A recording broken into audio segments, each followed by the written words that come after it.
الحمدللہ رب العالمین والصلاة والسلام علی قائد الغر المحجلین نبینا محمد وعلی آلہ وصحبہ اجمعین وبعد۔ کتاب الکبائر، الکبائر کا پچھلا درس سے گزرا ہے اور آج ہم دوسرے ایپیسوڈ میں کچھ اور کبائر پڑھنے والے ہیں۔ تو آج سب سے پہلے ہم شروع کریں گے لواطت۔ بڑے گناہوں میں سے ایک گناہ ہے لواطت۔ لواطت کسے کہتے ہیں؟ لواطت کہتے ہیں کہ مرد سے اپنی خواہش پوری کرے، یہ لواطت ہے۔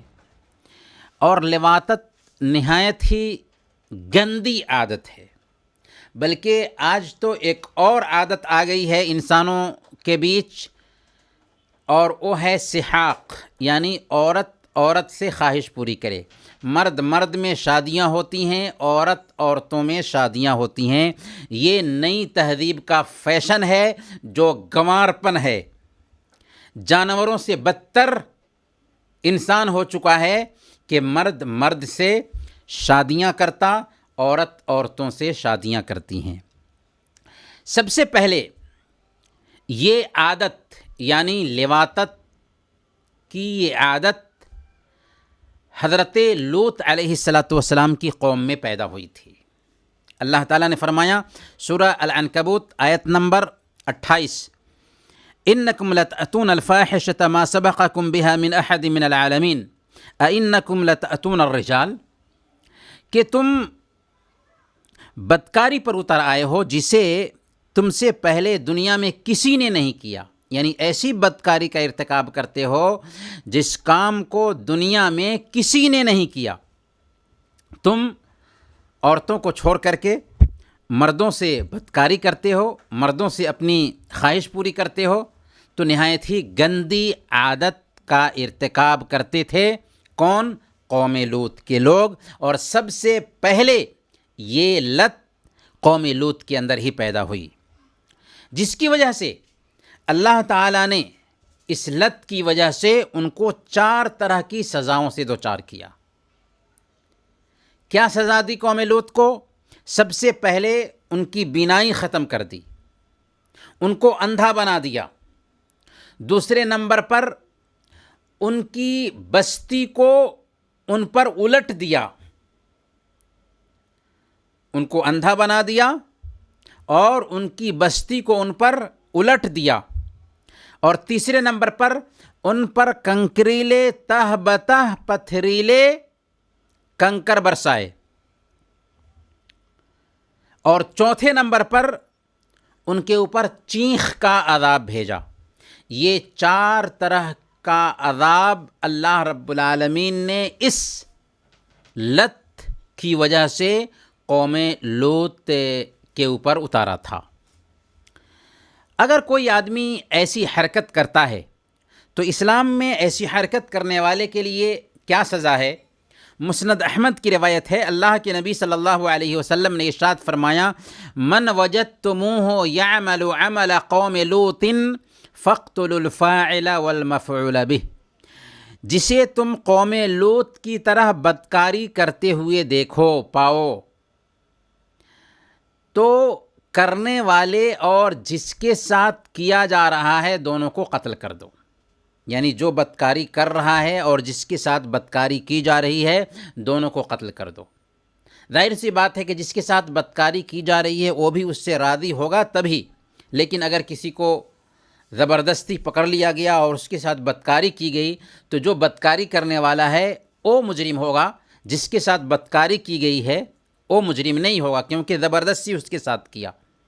تو اللہ کے نبی صلی اللہ علیہ وسلم نے لواطت کی سزا یہ بتائی کہ بدکاری کرنے والے اور جس کے ساتھ بدکاری کی جا رہی ہے دونوں کو قتل کر دیا جائے، ان کو جینے کا حق نہیں ہے، کیونکہ وہ نہایت ہی غلیظ حرکت کا ارتکاب کر رہے ہیں۔ اور یہی زنا ہے، لواطت ہے، جس کی وجہ سے آج کی دنیا میں جس کو ماڈرن دنیا کہا جاتا ہے، ایڈز اور طاعون جیسی خطرناک بیماریاں عام ہو رہی ہیں، ایسی ہی گناہوں کی وجہ سے۔ بڑے گناہوں میں سے ایک گناہ ہے بیوی کا ہم بستری سے انکار کرنا، یعنی شوہر جسمانی ضرورت کے لیے بیوی کو پکارتا ہے، بلاتا ہے، اور بیوی شوہر کی بات کو دھیان میں نہیں رکھتی اور شوہر کی ضرورت پوری کرنے کے لیے اس کے پاس نہیں آتی ہے، تو یہ بھی بڑے گناہوں میں سے ایک گناہ ہے۔ صحیح بخاری کی روایت ہے، اللہ کے نبی صلی اللہ علیہ وسلم نے ارشاد فرمایا، اذا دعا الرجل امرأته الى فراشه فابت فبات غضبان علیہا لعنتها الملائکۃ حتی تصبح، کہ جب شوہر اپنی بیوی کو ہم بستری کے لیے بلائے اور بیوی انکار کر دے اور شوہر اسی حالت میں اپنی بیوی پر ناراضگی کے ساتھ رات گزارے تو صبح تک ایسی عورت پر فرشتے لعنت بھیجتے رہتے ہیں۔ ظاہر سی بات ہے کہ شوہر بیوی کا جو تعلق ہے، اس تعلق میں ازدواجی زندگی میں وظیفے زوجیت، شوہر بیوی کا جب تعلق قائم ہوتا ہے تو شوہر بیوی دونوں کی عفت محفوظ ہوتی ہے، عزت محفوظ ہوتی ہے۔ اب اگر شوہر اپنی بیوی کو ضرورت پوری کرنے کے لیے بلا رہا ہے اور بیوی ضرورت پوری کرنے کے لیے حاضر نہیں ہوتی ہے تو اس کا نتیجہ یہ ہوگا کہ ہو سکتا ہے کہ شوہر دوسری شادی کے لیے سوچنے لگے، اور یہ ظاہر سی بات ہے کہ خود اس بیوی کے اوپر الٹا پڑ جائے گا، یا شوہر برائی کا ارتکاب کر بیٹھے اور یہ بھی غلط ہوگا۔ اسی لیے ہماری شریعت نے منع کیا کہ ایک عورت کو اس کا شوہر ضرورت پوری کرنے کے لیے بلاتا ہے تو وہ ضرورت پوری کرنے کے لیے نہ جائے اور شوہر کی نافرمانی کرے۔ اگر ایسا کرتی ہے تو صبح تک فرشتے اس کے اوپر لعنت بھیجتے رہتے ہیں۔ بلکہ صحیح الجامع کی ایک حدیث ہے، اللہ کے نبی صلی اللہ علیہ وسلم نے ارشاد فرمایا کہ اذا دعا الرجل امرأته الى فراشه فلتأته وان كانت على التنور، کہ اگر ایک شوہر اپنی بیوی کو اپنے بستر پر بلاتا ہے تو اس کو چاہیے کہ وہ آئے، اگرچہ وہ تندور پر روٹی ہی کیوں نہ بنا رہی ہو۔ اور اس کی جو حکمت ہے وہ ہم نے عرض کر دیا کہ اس کی وجہ سے شوہر بیوی دونوں کی عفت حاصل ہوتی ہے، اور اگر بیوی اپنے شوہر کی بات نہیں مانتی ہے تو ہو سکتا ہے کہ دوسری شادی کر لے، ہو سکتا ہے کہ برائی کا ارتکاب کر بیٹھے، شوہر کو خوشی حاصل ہوتی ہے اور ازدواجی زندگی خوشگوار رہتی ہے۔ لیکن یہ بات بھی شوہر کو دھیان میں رکھنی چاہیے کہ ہر وقت ضرورت پوری کرنے کے لیے بیوی کی طبیعت بھی نہیں ہوتی ہے، تو بیوی کی طبیعت کو بھی دھیان میں رکھنا چاہیے۔ ہو سکتا ہے بیوی کی طبیعت خراب ہو سکتا ہے کہ بیوی کسی غم اور مصیبت سے دوچار ہو، تو بیوی کی کیفیت کو بھی دھیان میں رکھنا ہے۔ لیکن اگر بیوی اچھی ہے، اس کے باوجود بھی شوہر کے بلانے پر نہیں آتی ہے تو اس کے لیے یہ وعید ہے کہ صبح تک فرشتے ایسی عورت پر لعنت بھیجتے رہتے ہیں۔ بڑے گناہوں میں سے ایک گناہ ہے ظہار۔ ظہار کیا ہے؟ ظہار کہتے ہیں کہ ایک آدمی اپنی بیوی سے کہے انت علی کظہر امی، تم میرے لیے میری ماں کی پیٹھ کے جیسے ہو۔ تو اگر کوئی آدمی اپنی بیوی کو ماں کے جیسے بنا لے یا بہن کے جیسے بنا لے تو گویا کہ اس نے اپنی بیوی کو اپنے اوپر حرام کرنا چاہا، لیکن ایسا کہنے کی وجہ سے بیوی اس کے اوپر حرام نہیں ہو جاتی، یعنی تعلق کوئی ختم نہیں ہو جاتا۔ ایسا نہیں ہے کہ ایسا بولنے کی وجہ سے اس کی بیوی اس کی ماں کے جیسے بن جاتی ہے یا اس کی بہن کے جیسے بن جاتی ہے، نہیں۔ اللہ فرماتا ہے الذین یظاہرون منکم من نسائہم ما ہن امہاتہم ان امہاتہم الا اللہ ولدنہم، کہ جو لوگ اپنی بیویوں سے ظہار کرتے ہیں ایسا کہنے کی وجہ سے ان کی بیویاں ان کی ماں نہیں بن جاتی، بلکہ ان کی مائیں تو وہی ہیں جنہوں نے ان کو جنم دیا ہے۔ پر اگر کوئی آدمی اپنی بیوی کو ایسے کہتا ہے کہ تم میرے لیے میری ماں کی پیٹھ کے جیسے ہو یا تم میرے لیے میری بہن کے جیسے حرام ہو، اگر اس طرح سے کچھ کہہ دیتا ہے تو اس کے اوپر بہت سخت کفارہ لازم آتا ہے۔ کفارہ کیا ہے؟ کفارہ یہ ہے کہ ملنے سے پہلے، یعنی اگر کسی نے اس طرح کی بات اپنی بیوی سے کہہ دی تو اب اس کے لیے جائز نہیں ہوگا کہ اپنی بیوی کے قریب ہو جب تک کہ کفارے کی ادائیگی نہ کر دے۔ کفارہ کیا ہے؟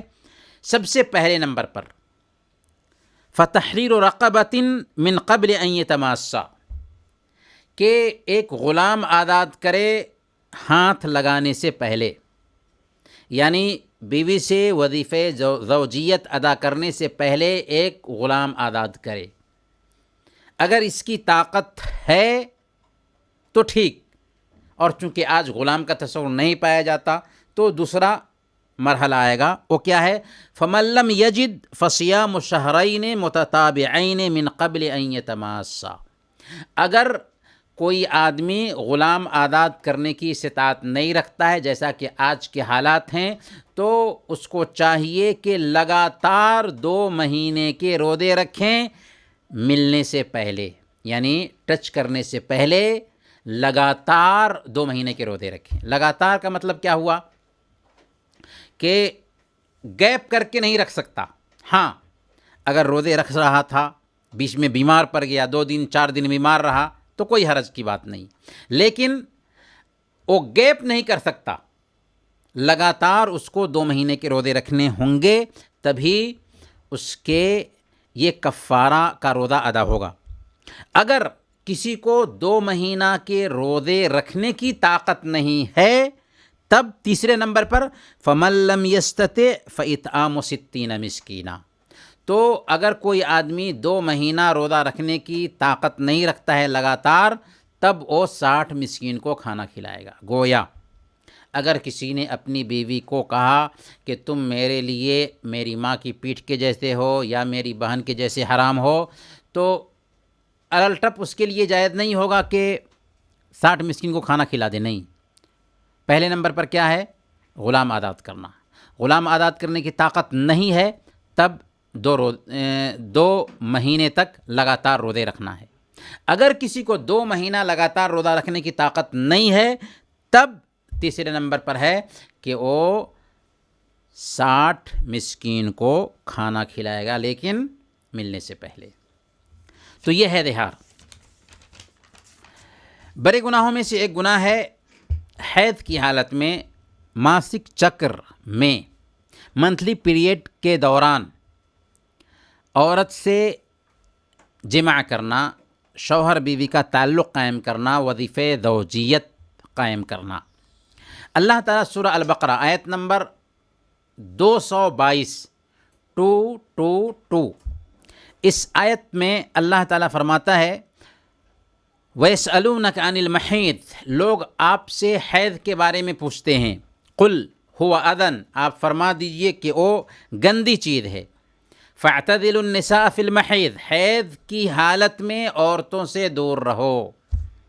دور رہنے کا مطلب یہ نہیں جیسا کہ دوسری قوموں کے اندر تصور پایا جاتا ہے کہ حیض کی حالت میں عورت کو بالکل الگ کر دیتے ہیں، اس کا کھانا پینا الگ کر دیتے ہیں، اس کا بستر الگ کر دیتے ہیں، نہیں۔ حیض کی حالت میں عورت کو الگ نہیں کیا جا سکتا ہے۔ ہمارا دین اس حالت میں بھی عورت کا احترام کرنا سکھاتا ہے، اس کے ساتھ میں اٹھنا بیٹھنا کھانا پینا سب کچھ ہوگا، سارا کام نارمل سا ہوگا، بس ہم بستری نہیں کی جا سکتی ہے، شوہر بیوی کا تعلق قائم نہیں کیا جا سکتا ہے۔ اللہ نے فرمایا فَاعْتَزِلُوا النِّسَاءَ فِي الْمَحِيضِ، حیض کی حالت میں عورتوں سے دور رہو، یعنی شوہر بیوی کا تعلق قائم مت کرو، ورنہ ایک ساتھ سو سکتے ہیں، کھیل کود کر سکتے ہیں، کوئی حرج نہیں۔ پھر فرمایا اللہ تعالیٰ نے وَلَا تَقْرَبُوهُنَّ حَتَّى يَطْهُرْنَ، اور اس وقت تک ان کے قریب نہ ہو جب تک کہ وہ پاک نہ ہو جائیں، یعنی منتھلی پیریڈ ختم نہ ہو جائے۔ فَإِذَا تَطَهَّرْنَ، جب وہ پاکی حاصل کر لیں، یعنی منتھلی پیریڈ ختم ہو گیا، ابھی غسل نہیں کیا ہے، تو غسل کرنے سے پہلے شوہر بیوی کا تعلق قائم نہیں ہو سکتا، بلکہ فَإِذَا تَطَهَّرْنَ، جب وہ پاکی حاصل کر لیں یعنی غسل کر لیں، فَأْتُوهُنَّ مِنْ حَيْثُ أَمَرَكُمُ اللَّهُ، تو جدھر سے اللہ نے تمہیں اجازت دی ہے ادھر سے تم ان کے پاس آؤ، یعنی کھیتی کی جگہ میں تم آؤ۔ گویا کہ اس آیت کریمہ سے یہ ہمیں سبق ملتا ہے کہ حیض کی حالت میں کسی مرد کے لیے جائز نہیں ہے کہ وہ اپنی بیوی سے ہم بستری کرے۔ اگر کوئی کرتا ہے تو یہ بھی کبیرہ گناہ ہوگا، یہ بھی بڑا گناہ ہوگا، اس کا بھی اس کو گناہ ہونے والا ہے۔ اور سنن ترمذی کی روایت ہے، اللہ کے نبی صلی اللہ علیہ وسلم نے ارشاد فرمایا، من اتا حائضا او امرأة فی دبورها او کاہنا فقد کفر بما انزل علی محمد صلی اللہ علیہ وسلم، جو آدمی کسی حائضہ عورت سے جماع کرے یا عورت کے پیخانے کے راستے میں اپنی ضرورت پوری کرے یا کسی کاہن کے پاس آئے، تو گویا کہ اس نے محمد صلی اللہ علیہ وسلم پر اتاری گئی شریعت کا انکار کیا۔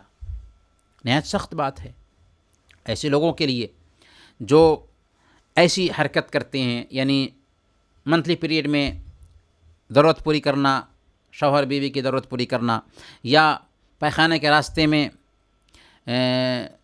ضرورت پوری کرنا۔ اور اس سلسلے میں ہم حدیث پیش کر چکے ہیں کہ اللہ کے نبی صلی اللہ علیہ وسلم نے لعنت بھیجا ایسے انسان پر جو اس طرح کی حرکت کرتا ہے۔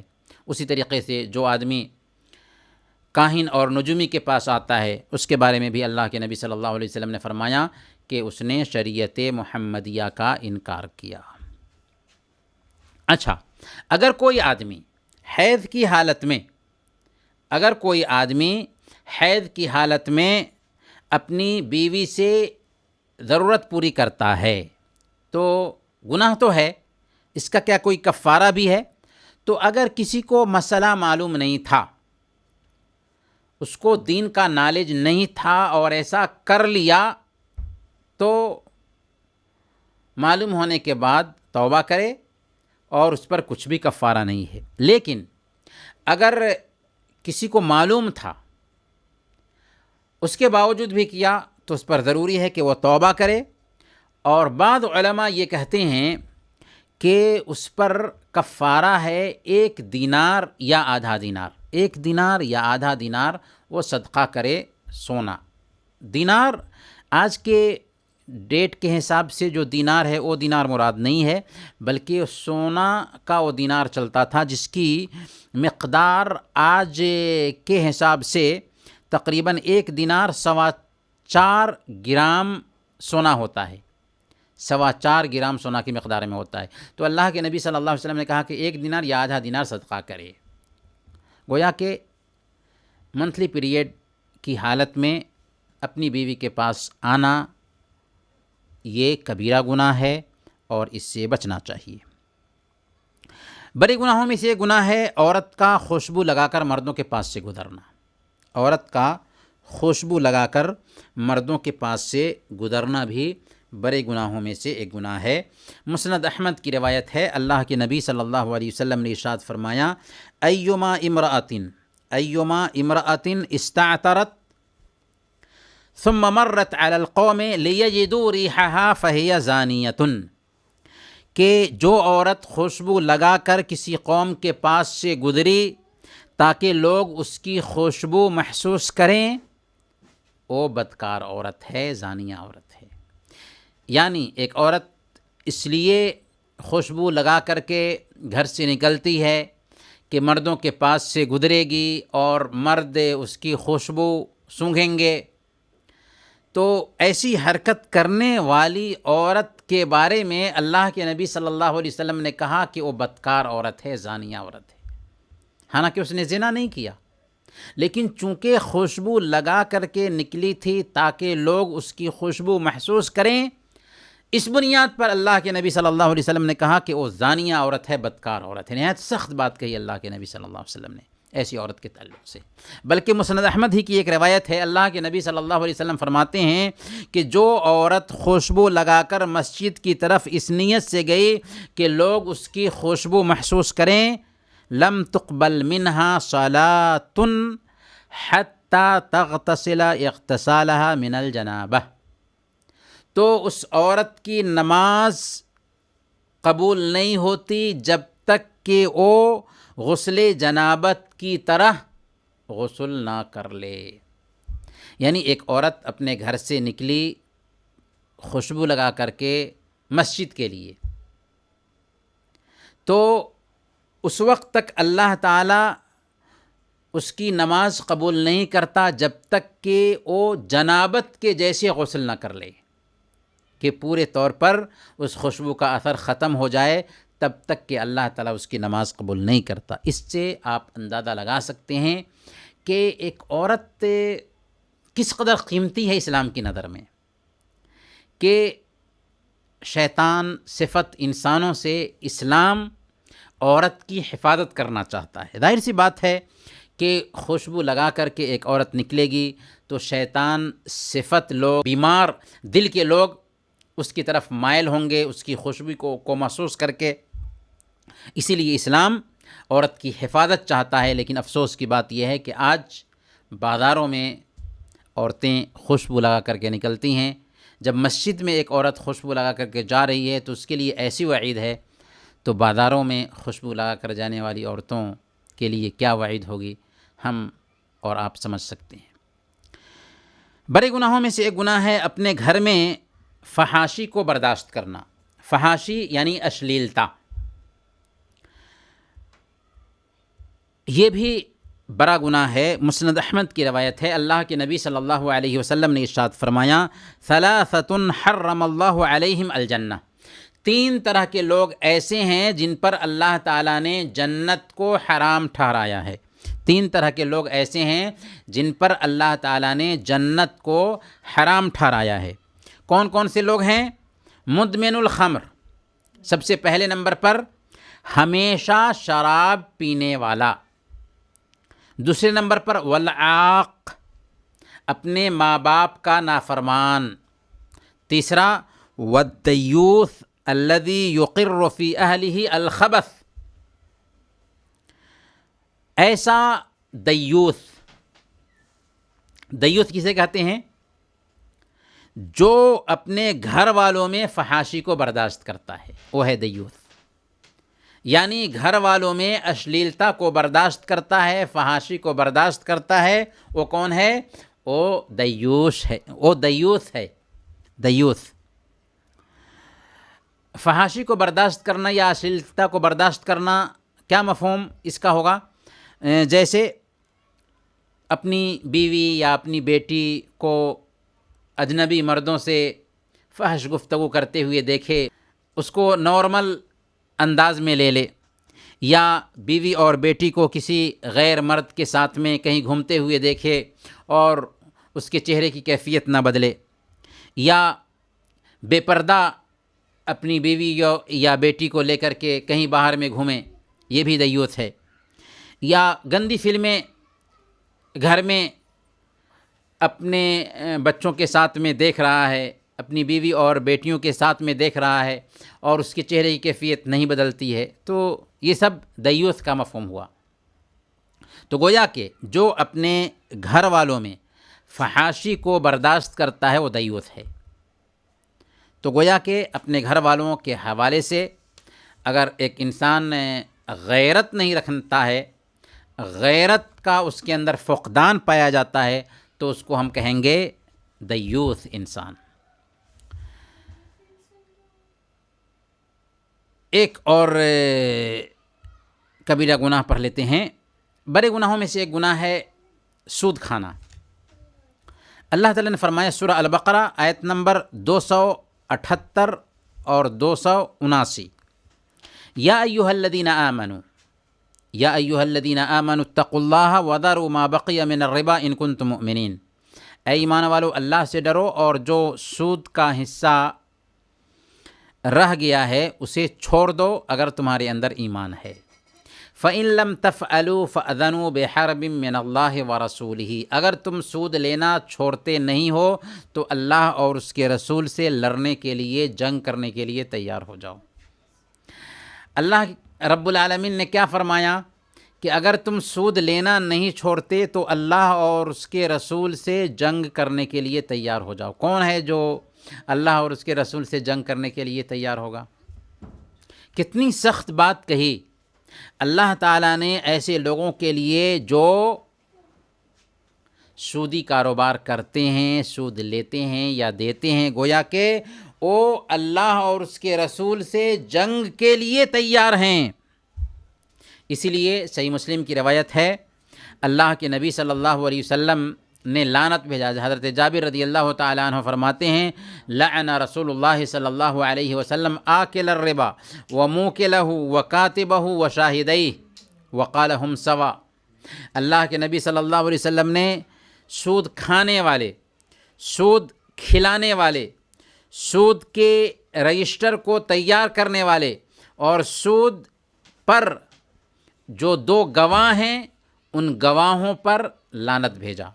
گویا کہ سود لینے والے، سود دینے والے، سود کے رجسٹر کو تیار کرنے والے اور سود پر گواہ بننے والے، سب پر اللہ کے نبی صلی اللہ علیہ وسلم نے لعنت بھیجا اور کہا کہ ہم سوا، وہ سب کے سب گناہ میں برابر ہیں۔ اس لیے کوئی آدمی یہ نہ سمجھے کہ فلاں سود لیا اور فلاں سود دیا، میں تو سود دلا دیا تھا یا میں تو گواہ بنا تھا۔ بھائی تم جو گواہ بنے نا، گواہ بننے کی وجہ سے سود کے گناہ میں برابر شریک ہو۔ اور سخت وعید آئی ہے ایسے لوگوں کے لیے جو سودی کاروبار کرتے ہیں، سود لیتے ہیں یا دیتے ہیں یا گواہ بنتے ہیں۔ مستدرک حاکم کی روایت ہے، مستدرک حاکم کی روایت ہے اور علامہ البانی نے اس حدیث کو صحیح کہا ہے۔ اللہ کے نبی صلی اللہ علیہ وسلم فرماتے ہیں، الربا 73 بابا ایسرها ان ينكح الرجل امه، سود کے 73 درجے ہیں، ان میں سب سے آسان درجہ یہ ہے کہ ایک آدمی اپنی سگی ماں کے ساتھ بدکاری کرے، زنا کرے، نعوذ باللہ۔ کون انسان ایسا ہوگا جس کا ظرف گوارا کرے گا کہ اپنی سگی ماں کے ساتھ میں بدکاری کرے؟ لیکن ایک انسان جو سودی کاروبار کرتا ہے، ایسے انسان کے بارے میں اللہ کے نبی صلی اللہ علیہ وسلم نے فرمایا کہ سود کے 73 درجے ہیں، آسان درجہ یہ ہے کہ ایک انسان اپنی سگی ماں کے ساتھ میں زنا کرے، تو سخت درجہ کیا ہوگا؟ اس لیے سود لینے اور دینے سے بچنا چاہیے۔ بلکہ مسند احمد ہی کی روایت ہے اور اس روایت کو بھی علامہ البانی نے صحیح کہا ہے، درہم و ربا یأکلہ الرجل وہو یعلم اشد عند اللہ من 36 دنیہ، جان بوجھ کر کے سود کا ایک درہم کھانا اللہ کی نظر میں 36 مرتبہ زنا سے بھی بدتر ہے۔ کتنی مرتبہ؟ 36 مرتبہ زنا سے بھی بدتر ہے سود کا ایک درہم کھانا۔ اور سودی کاروبار کرنے والے کتنے درہم نگل چکے ہوں گے؟ کتنی سخت وعید ہے سود لینے اور دینے والوں کے لیے، بلکہ سود کا معاملہ طے کرنے والوں کے لیے، رجسٹر تیار کرنے والوں کے لیے۔ اور یاد رکھیں کہ سود میں لگتا ہے کہ پیسے آ رہے ہیں لیکن پیسے آتے نہیں، پیسے جاتے ہیں۔ اللہ نے فرمایا یمحق اللہ الربا، اللہ سود کو مٹاتا ہے۔ یعنی سود کی وجہ سے 100 کا 110 ہو گیا، لیکن اللہ نے فرمایا کہ اللہ تعالیٰ اس کو مٹاتا ہے۔ کیسے مٹاتا ہے؟ کبھی کبھار ظاہر میں مٹا دیتا ہے کہ اللہ تعالیٰ اس کو قلاش اور مفلس بنا دیتا، اور کبھی کبھی اس انداز میں مٹاتا ہے کہ آفت آئی، مصیبت آئی، پریشانی آئی، ٹینشن اور بیماریاں آئیں اور اس طریقے سے اس کے سارے پیسے ختم ہو جاتے ہیں۔ اس لیے سودی کاروبار سے ایک بندے کو بچنا چاہیے۔ آج کل سودی بینکوں میں پیسے رکھنے کا رواج ہے.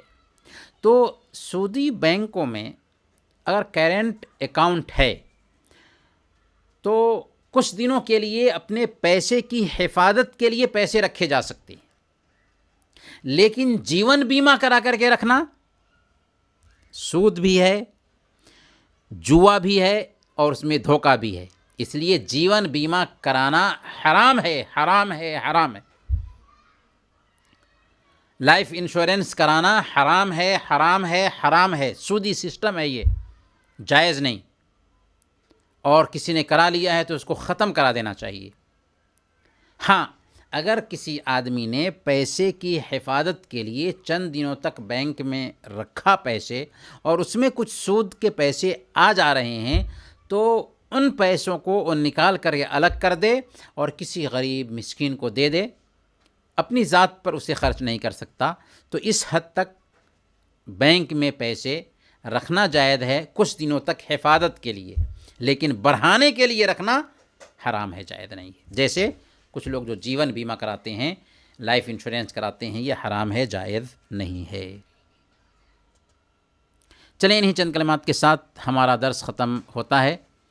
انشاءاللہ اگلے ہفتہ پھر ملیں گے، تب تک کے لیے اجازت دیجیے. وصلی اللہ علی نبینا محمد وعلی آلہ وصحبہ اجمعین.